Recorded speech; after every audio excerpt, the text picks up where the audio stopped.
Yeah. Let's call this meeting to order, Oconee County Planning Commission, Monday, November the 5th at 6 p.m. Our first order of business is invocation by the county chaplain. Yes, sir. Pray with me if you'd like to. Father, thank you for our lives. It's a wonderful thing. Let us not take it for granted that we are aware and that we have bodies and we have ability to interact and do work. And I pray tonight as we do work, it would be good work. It would be work for the benefit of this community, for the county, and reaching far beyond that. That it would be work that you would have us do. In your name, amen. Amen. Tom, will you lead us in the pledge, please? Pledge allegiance to the flag of the United States of America and to the republic for which it stands, one nation, under God, indivisible, with liberty and justice for all. Thank you. All right, y'all have the minutes before you of our last meeting on 10/23. Do I hear a motion? That they approved as submitted. Second. I'll second. All right, do we have any corrections or spelling errors? No. Everyone's a comedian. Okay. If not, all those in favor say aye. Aye. Opposed? Okay. We don't have any public comment for non-agenda items. Staff update? Certainly. Since October 1st, we've gotten 107 site plans in, which means 107 people have, or builders have, placed site plans in our hands for everything from a deck to a mobile home to a house on the lake. So just kind of give you a feel for the amount of building that's going on. But only 7 inspections along the lake that we've done from the zoning side of it. The builders have done side, but from like the overlay kind of inspection, we've only done 7 in the last month and few days. Also, so that's the development part. Other part, tomorrow is voting day. Go vote. There's your staff update. Okay. Our 2020 comprehensive plan, we have one person wishing to speak. Is it Sarah? Yes. Melendez? Yes. Okay, you step up to the mic. Thank you. Good evening, council members. I'm here just to, I guess, bring a comment to the comprehensive plan. So we are noticing that Oconee County is growing in all areas, natural resources and jobs and the people. So according to this Oconee County fact sheet that I saw online, we are growing in our population also with diversity. So we have a lot of different people, backgrounds that are in our area. What I also noticed too is that we don't have that diversity in areas such as council. For example, there is a growing Hispanic Latino population, and when it came to these meetings and gatherings for the comp plan, we were struggling to find certain people to come to the table. And that was the representation of our community, so like Latinos, African Americans, and all that. So just to add on to that was just to say that I think in our comp plan, we need some type of Latino Advisory Council committee for the future. So that way, when we do come to these plans, we have those representation, even in the African American population as well. So we do have a growing Hispanic population, and according to this website that is through the Oconee Economical Alliance, it showed that the Hispanic increase by 2022 will be 5.8. So that is an increase from 2017, 5.1. And we see here on the population by race of white, Caucasian in 2017 is 86.9, and by 2022 is 86.0. So we do see the increase, and I would like to see that in the future in our comp plan to have some type of cultural diversity committees within our own county or city officials. So, is there a current organized group that we could reach out to? We do have a Latino Advisory Committee that is very small, that started back in February. It started from the Greenville Health System, the hospital. So We have different professionals from different backgrounds that come in to discuss the disparities and adversities that Hispanic Latinos are facing in our county. But some of those people are from different county as well. So we got professors from Clemson. We have different people from different area that travel to our monthly meeting. Where do you have the meetings? Is there a place that perhaps you could reach out to Mr. Chapman and I'll come anywhere. say, we'd like to have a meeting and We sit actually down with have you? one meeting coming up on November 28th. It's going to be at the board's room in the hospital at Oconee Memorial. And we're discussing, that subject. We definitely want input from all the residents of Oconee County, and so we're reaching out between now and January to any group that wants to talk about the plan. Okay. Well, thank you. Are you in that health coalition? The Healthy Oconee Yeah, the Coalition? Healthy Yes. Oconee. Yeah, okay, cool. Yes, I'm in that as well. All right, well, thank you for your time. Thank you. You're welcome. And we'll get in touch and we'll make time for, it's easier for one person to move to your group than your entire group to come here, or vice versa, so we'll work it out. Okay, great. I'll shoot Okay, I don't have anyone else signed up, so I'm opening the floor to, commission to discuss anything they would like to on the comp plan. If I may. So the notes, the 20 pages, how your backup material expanded from 4 pages to 24 pages, is that the consultants provided the notes to me on Sunday, as far as they compiled between the 14 meetings and what was said here during the meeting with all the little sticky notes. They put that all together. And some of it's interesting, some of it's, okay, we know that we're developing, there's some kind of low-hanging fruit that we can address. An overreaching theme when I look through these is that we really do need to manage expectations, because there's things that we can control and there's things that we can speak on, but there's other things we can't control. So there's several mentions of Lake Kiwi. Duke's a tax-paying entity in the county. We can certainly speak with them, but Lake Kiwi is what it is, and it's private property at the end of the day. And so we really do have to manage the expectations of the county, thinking that, people come to me all the time and say, why can't we go put in channel markers in Lake Kiwi and prevent erosion along the side, the lake shore? So that's something that I feel is important moving forward, that we say, yes, we can put it in here that we would like to encourage Duke and the Department of Natural Resources to look and address these things, but I'd be hesitant to put anything in the plan that's not actionable, essentially. So that's just some of the other things, also with the cities and Clemson. So just something to be aware of. But if anything pops out at you in here that you'd like us to drill down deeper on, please, let me know. We can start drilling on these questions. We can start refining, because the first questions were, what do you like about Oconee County? It seems kind of meta, but when people say, oh, they like the small town feel, well, we can start addressing the small town feel. Like, we can say, okay, well, how can we look at a small town feel? What can we do? Maybe that's not a perfect example, but just an example I'm pulling out here for the sake of this conversation. So if there's anything that particularly pops out at you that repeats a lot, or that seems that, oh yeah, I've heard that before too, let me know. Shoot me an email, let me know. We can start addressing these things. We'll also like to let everyone know this is a citizens comp plan. It's not our comp plan. It's not the county's comp plan as far as the government part of it. It's the citizens. They're the ones that tell us what needs to be in this. So every citizen of Oconee County is welcome to come have an input in how this is formed.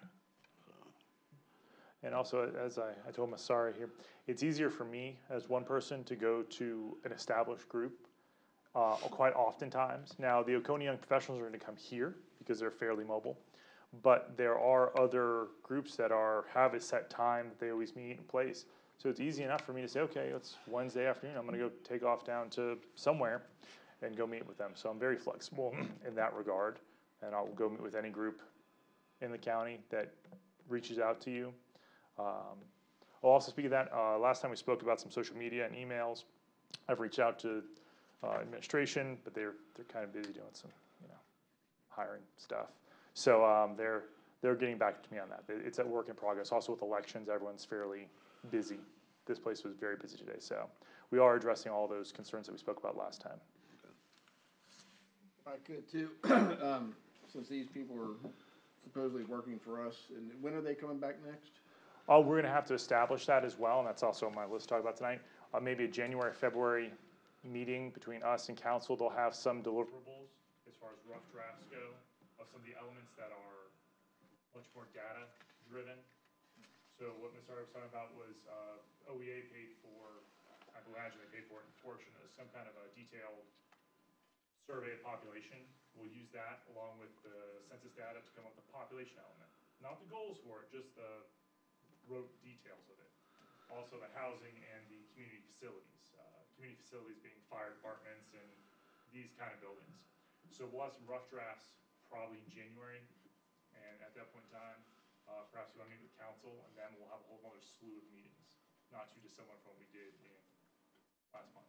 And my thought would be to be proactive with them, to get the same, basically to agree upon a format. They said they've done umpteen gazillion of these things throughout the country and overseas or whatever, and I think we need to agree upon how this thing is gonna be formatted so it's readable. Sure. And again, no offense to the existing comp plan, but it's not reader friendly, so before we get halfway down the road, it's like, hey, can you bring us 2 or 3 examples of different formats that this can be put in to, and then we can agree upon the format that is most user friendly. Does that make sense? Yeah, I mean, we talked about doing cliff notes at the beginning or end of each element. I think that's a great idea. But again, throughout the element, make it so it's. I'll see if I can have something by the 19th, which is our next meeting. I mean, that they can bring us 2 or 3 examples of what they consider user friendly. I think that would, before we get halfway down the road and say, oh, we don't like this format, and then have to change everything. I think we should agree upon a format early on and try and head down that road. Excellent. Also, something that may be interesting to look at. Interesting, maybe a strong word. So, like with any other, niche market, there's awards given for comprehensive plans. Oklahoma City currently has the most award-winning plan. They dropped a lot of time, a lot of effort, did several years, I think 3 or 4 years to come up with their comprehensive plan to kind of redo the city. It'd be worthwhile to look at. It's online fully. It's planokc.com, I believe. And that is what people have looked at as kind of, this is how they should look. Now, they have a strong online presence, but it could be worthwhile to look at, trying to kind of get some ideas and kind of throw it that way.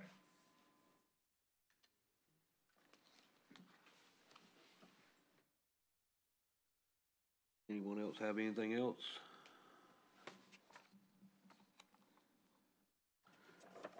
If not, we'll go ahead and move on to the public hearing on amendments to Chapter 32, Article 6 in relation to survey standards. I have no one signed up to speak on this hearing. So you need a motion to send it on to council? So a bit of background on this report. So similar to what we've done the last couple times when we've sent items to council and they've found reason to ask kind of a second opinion from us, is that so when this was brought to council, the highlighted language that you see here crossed out isn't anything that we touched. This has been here since probably most of, maybe except for 1 or 2 of you was on council, that have been here for a long time. We were looking at subdivision names. It just happened to be on this page that council saw some language here that could be outdated and unnecessary to be inside our code of ordinances, since surveyors are responsible for their own professional standards, as it is. So, if we have any reason to agree or disagree with that language being struck from the ordinance, you let me know, we'll send it up as a letter. But yes, it would still be a motion and a vote as well to send a report back to council regarding this language. What reading are they on at this point on this? Is this a 3rd reading, 2nd reading? 3rd will be next, yeah. They've had So 2nd. this was a 2nd reading. If we change anything in here, does it start that process over? For this one, well, this has already been amended, so the strike that's in yellow was an amendment that was made by council, so that's done. If you wanted to change the other text, then I think we'd be back to the situation of a 30-day noticed hearing. if you have something in addition to this. So this has already been struck by council in the Yeah. first and second reading, so really all they're asking for is our approval to move it on to third reading Well, with yeah, it you know, gone. essentially, it's a public hearing, so the biggest part about it would be to give the public a chance to weigh in on this amendment. And then additions, so y'all would report and say, hey, there was no comment from the public and we have no objection to it, or we think this, or whatever, and then they could take action on it from there.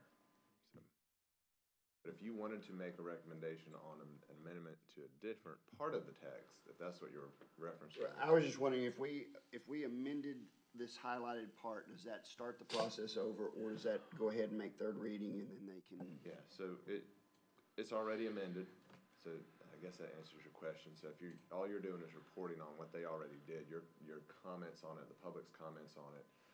If you wanted to change and put it back in, you can't, you're not gonna affect a legislative change, but you're gonna tell council, hey, we want that back in. And if they decided to do that, then it really wouldn't require the 30 days, because that's how it came to them in the first instance. But if there's some other text that's in 32-213 you wanted to change, that could start the process again. But to recap, I know I've said a lot of words, but just focus on the yellow language. That's already out at second reading.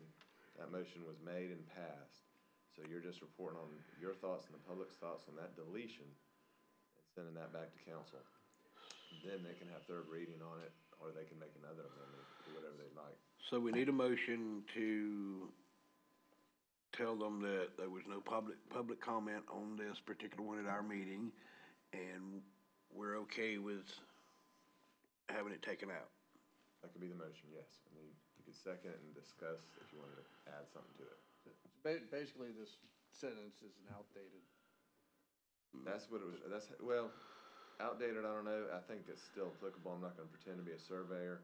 As Mr. Hart stated, that this should be something that was left, as I recall, within the surveyor's discretion, and the Class B suburban land survey standard would be something they would know when to apply and when not to apply, and it didn't need to be in here. So, he's a surveyor. He's a surveyor, so he would know. Okay. And I would make that motion that we instruct council that there is no public comment and that we are okay with what they've already done. So, So I have a motion. Do I have a second? Second. Any further discussion? If not, all those in favor say aye.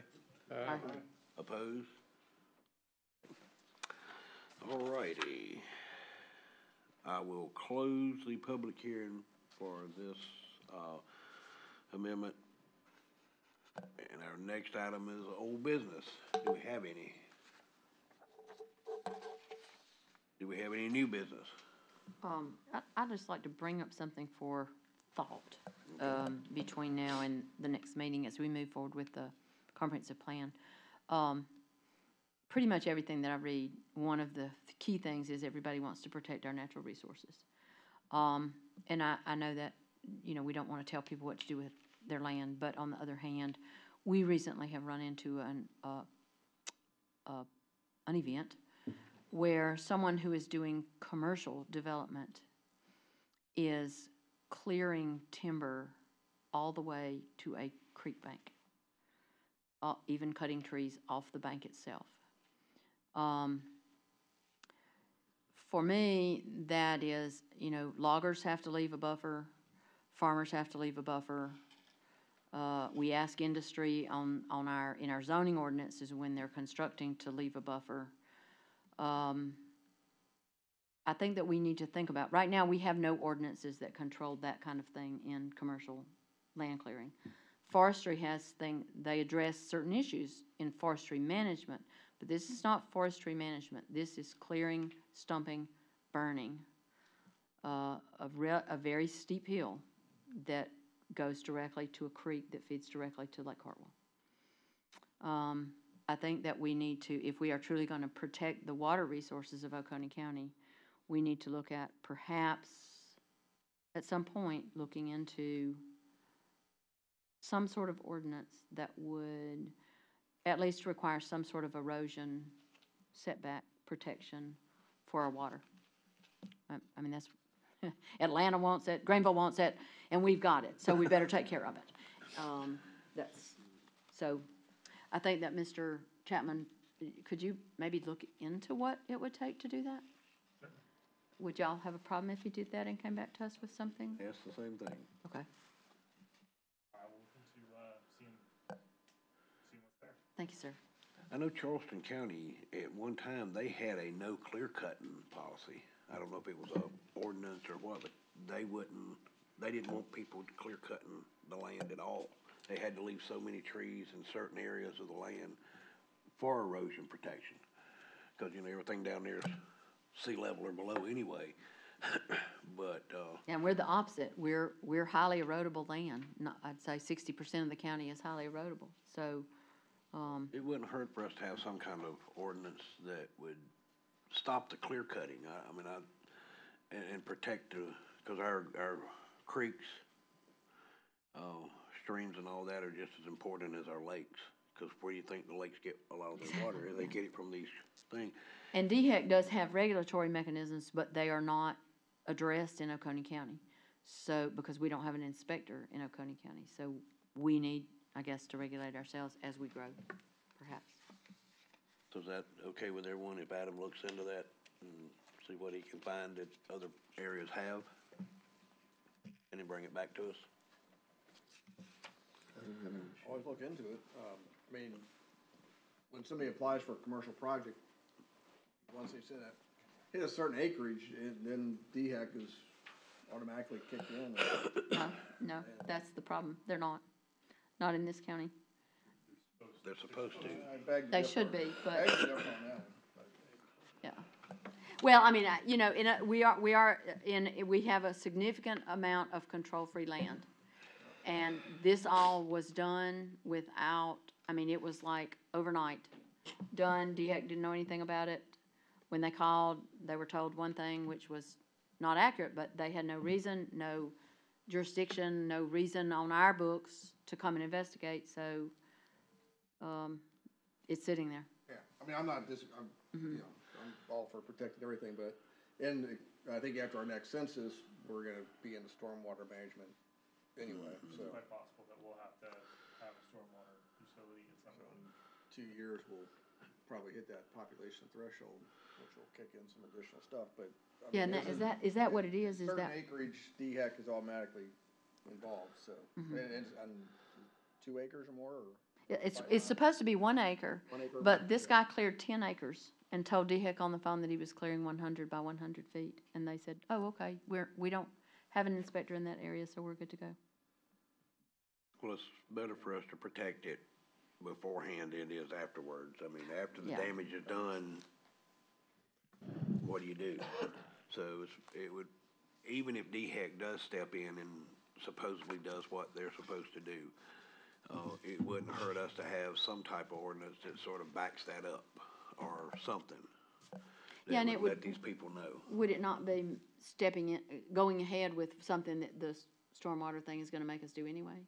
Well, Is that- something we're kind of all dancing around, is that, now, before I came here, there was a brief amount of time where the county had some kind of small water shortage, is that correct? There was a drought that lasted for a little while, Oh, yeah, how long was that? 9.5 months.